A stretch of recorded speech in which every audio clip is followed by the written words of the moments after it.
On Global TV News Express, Tinubu accepts Lalong's resignation as Labour Minister.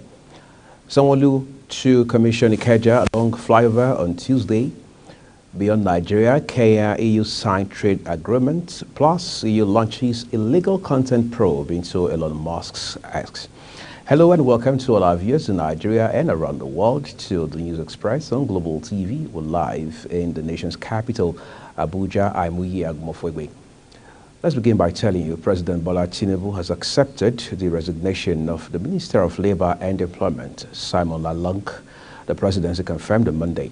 Lalong will now proceed to the National Assembly as senator representing Plateau South Senatorial District, a seat he won as affirmed by an appeal court ruling dated November 7, 2023.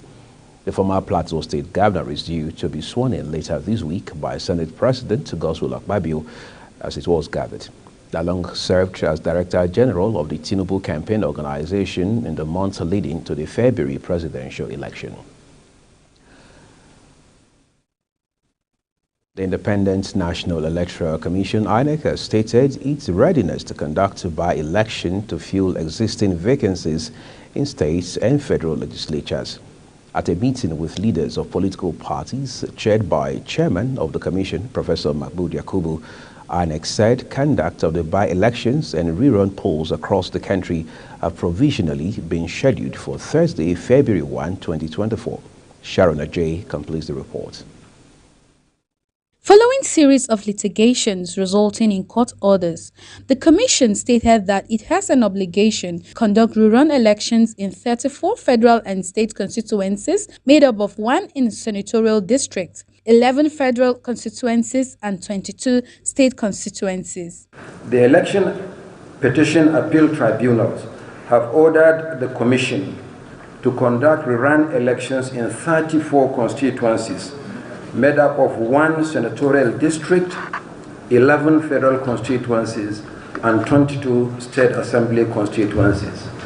However, the 34 constituencies constitute 2.8% of the 1,191 petitions filed by litigants. Speaking further, Professor Yakubu noted that the Commission will conduct by-elections to fill vacancies created as a result of resignation or death of elected individuals, adding that a confirmed date for the election and a comprehensive timetable will be released at the end of the meeting with leaders of political parties. The Commission is also required to conduct by-elections to fill vacancies arising from the death or resignation of members of the National and State Houses of Assembly. The Commission intends to combine and conduct the 2 categories of elections on the same day.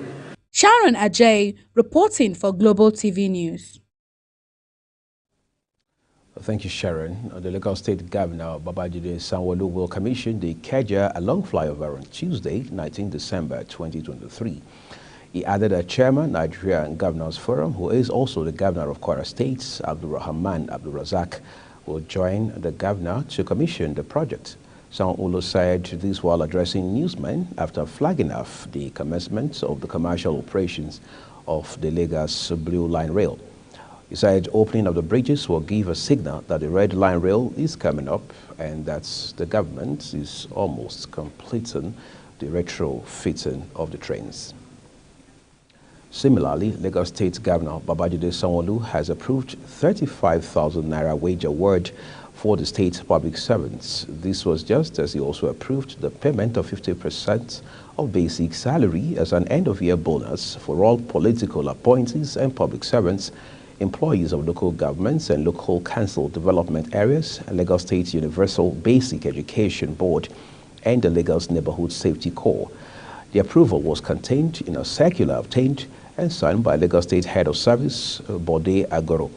The statement further noted that the end-of-year bonus and the wage award, which would be paid alongside December 2023 salary, would be non-taxable. Away from Lagos now, Chief of Defense Staff General Christopher Musa, in a meeting with the Chairman of the National Drug Law Enforcement Agency, Major General Buba Marwa, at the NDLEA National Headquarters in Abuja, has assured the agency of his commitment to help expose drug traffickers and abusers. At the ongoing meeting, the CDS condemned the spate of drug trafficking and abuse in Nigeria, while commending Marwa for the agency's efforts at ridding Nigeria of the drug scourge. He also premised the continued support of the Nigerian Armed Forces for the agency, while noting that the military would not shield anyone caught with illicit drugs. Enugu State government says it will reopen one lane of the Enugu-Port Harcourt Expressway collapsed bridge for use by December 2024. The State Commissioner for Works, Gerald Otiji, disclosed this while briefing newsmen after the State Executive Council meeting held at the Government House in Enugu. As we talk some health matters, the Nigeria Center for Disease Control and Prevention, NCDC, says 13 cases of dengue fever have been confirmed in Sokoto State. In a statement posted on its official website, the Director General of the center, Ifedayo Adetifa, said the outbreak was detected in November. Adetifa also said so far 71 suspected cases and 13 confirmed cases have been reported in 3 local government areas across the state. He said 60 cases were reported from Sokoto South, 3 cases from Wamako, and 1 from Dange Shuni. He, however, said no deaths have been recorded from the outbreak, noting that a majority of the suspected cases reported fall between the age ranges of 21 to 40. Adetifa said the current risk level of the dengue outbreak is moderate based on a dynamic risk assessment. You're watching the News Express live from Nigeria's capital, Abuja. We're on Star Times channel 276. Kindly follow us across social media platforms using Global TV NG and other handles as you now see on your screen. When News Express returns, dozens injured in Guinea fuel depot blasts. The news continues shortly with details of these and more stories right after this short break. Please don't go away.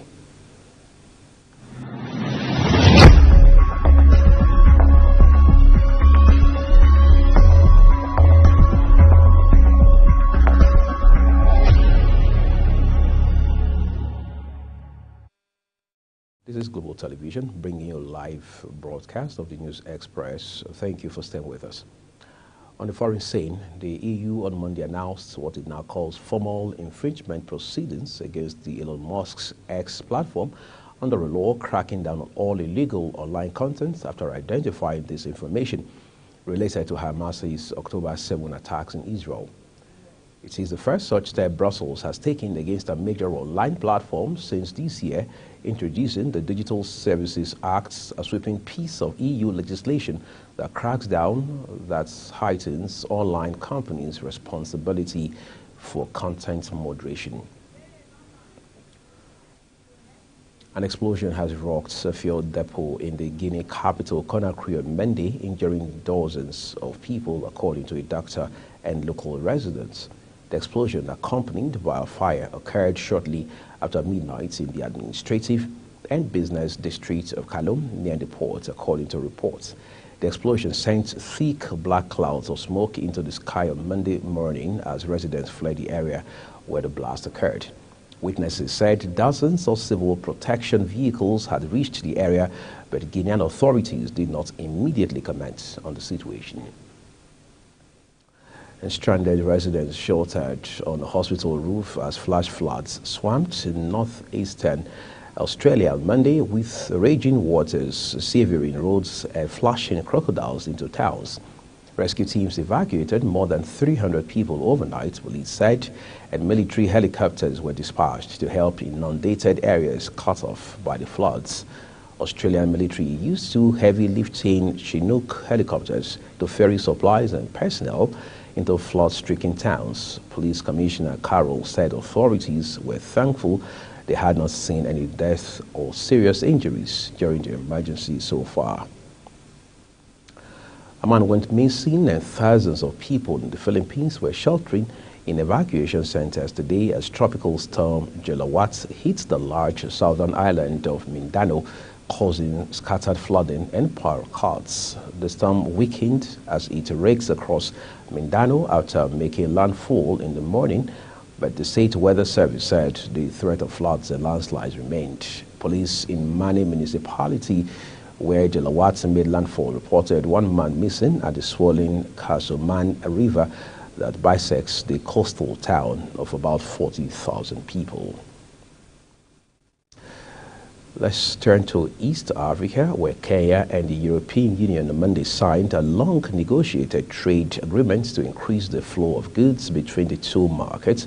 President William Ruto said as Brussels pursues stronger economic ties with Africa, the Economic Partnership Agreement, EPA, will give Kenya duty-free and quota-free access to the EU, its biggest export markets, while European goods will receive progressive tariff reductions. EU Chief von der Leyen said the partnership was a win-win situation on both sides, end of quote, and called on other East African nations to join the pact, which came after years of negotiations that concluded in June. And in business, only 0.1% of targeted poor and vulnerable households have received the federal government's recently launched cash transfer of 25,000 naira per month. This is according to data from the World Bank's lead economist for Nigeria, Alex Shenat, during his presentation of the Nigeria Development Update. According to his presentation documents, the federal government plans to make cash transfers to low-income households paying 25,000 naira per month for 3 months. Siena disclosed that currently 1.5 million households have received money, and the program is expected to reach 5 million households by the end of December. Retirees under the Contributory Pension Scheme have demanded the implementation of minimum pensions. They made their request known in a statement titled "Demand for the Full Implementation of Contributory Pension Scheme in Nigeria," which was signed by the President, Contributory Pensioners Union of Nigeria, Eleyele Branch, Ibadan, Matthew Shitu. In the statement, they sought the support of Nigeria's President, Bola Tinubu, Chief of Staff to the President, Senate President, and the Director General of the National Pension Commission. The retirees stated the current wage upward review of minimum wage of 30,000 naira to federal civil servants and retirees, which makes no provision, was made for pensioners under the Contributory Pension Scheme. They demanded for a provision to be made for this group of contributory pensioners. A time to get some kick out of sports. Cameroon striker Bryan Mbeumo has been ruled out of the upcoming Africa Cup of Nations through injury. The 24-year-old indomitable Lions and Brentford striker has been forced to undergo surgery on his injured ankle, which is expected to sideline him for roughly 12 weeks. Mbeumo was injured in Brentford's 2-1 defeat at Brighton and Hove Albion on December 6, with the AFCON set to kick off in the Ivory Coast on January 13. Mbeumo is unlikely to make coach Rigobert Song's final squad for the continental showpiece. Algerian international footballer Youssef Attal goes on trial in France after being accused of inciting hatred following the posts of a video in which a Palestinian preacher purportedly threatens Israel with a Black Day. Attal, who plays for League One side Nice, shared the video on his Instagram account, which has 3.2 million followers, shortly after the attack by Hamas militants on Israel on October 7, in which 1,139 people were killed. Prosecutors said they also identified another extract in which he called on God to send the Jews a Black Day and steady the hands of Gaza inhabitants if they should throw stones. The 27-year-old defender, who quickly deleted the post and issued an apology, was suspended by his club while prosecutors probed the incident for suspected justification of terrorism. As we end Global TV News Express, here's a recap of our major stories. Tinubu has accepted Lalong's resignation as Labour Minister. Sanwo-Olu has commissioned Ikeja Long Flyover. Kenya, EU have signed trade agreements. We also told you EU has launched illegal content probe into Elon Musk's X. And that's it on News Express.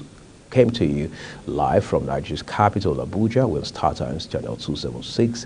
Kindly follow us across all social media platforms using at Global TV and other handles now showing on your screen. I'm William Mofebe, thanking you so very much for watching. I'll see you again.